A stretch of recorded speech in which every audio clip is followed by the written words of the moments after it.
Il n'est pas seulement un art, c'est aussi une science. Oui, la pâtisserie, c'est de la chimie, pas vrai? Totalement. Et le défi que nous allons tenter de relever, Barbie et moi, c'est plutôt que nous voudrions des cupcakes un peu différents. Oui, moi je les aime très moelleux. Moi, j'aime que les miens soient spongieux avec plein de petits trous à l'intérieur. D'accord, alors nous allons utiliser la méthode scientifique pour trouver une recette parfaite pour chaque type. C'est juste, et après avoir cuisiné et mangé, je ne sais pas moi, des millions de Oui, cupcakes, beaucoup de au fil cupcakes. des ans, nous avons Énormément. constaté que la plupart des recettes sont essentiellement les mêmes, qu'elles suivent la même formule. Le sucre doit être égal ou inférieur à la farine, en poids bien évidemment. Les œufs ajoutés au lait doivent être égaux à la farine. La matière grasse, que ce soit l'huile ou le beurre, doit être égale aux œufs. Pour les deux recettes, vous devez utiliser les ingrédients suivants. Alors, vous aurez besoin de 3 tasses de farine, 2 tasses de sucre 240 g de beurre, ou 2 plaquettes de 120 grammes, plus 3/4 d'une tasse de lait, 4 très gros œufs, 2 petites cuillères de levure chimique, une petite cuillère d'extrait de vanille et une pincée de sel pour faire ressortir le goût. oui, c'est toujours meilleur avec. Réchauffez le four à 180 degrés. Mais c'est la façon de mélanger les ingrédients qui peut être variable dans cette équation et qui peut faire toute la différence. Nous allons préparer chacun un récipient. Et observez le résultat. Première version. Vous devrez utiliser 2 récipients, un moyen et un grand.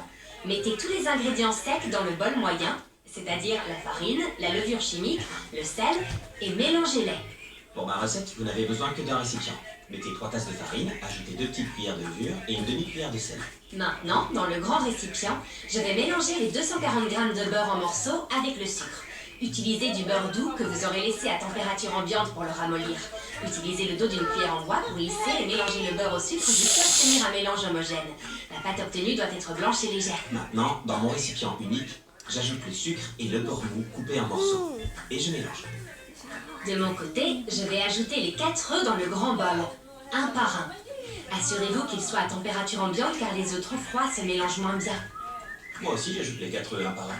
Maintenant, je réunis le contenu de mes 2 récipients et je mélange les ingrédients secs à la pâte obtenue dans le grand récipient. Et j'incorpore doucement une tasse de lait froid et une petite cuillère d'extrait de vanille. De mon côté, j'ajoute aussi la même quantité de lait et de vanille à ma préparation. Mélangez bien pendant au moins 1 minute et remplissez vos moules à muffins. Très bien. Maintenant, au four pendant 15 à 18 minutes. Alors il va falloir patienter. Pour que les cupcakes soient gonflés, D'accord. Alors d'après vous, quelle est la recette qui a donné les cupcakes les plus moelleux? La première version que j'ai faite ou la seconde faite par Ken? alors la première version avec 2 récipients, celle que tu as faite, c'est pour avoir un cupcake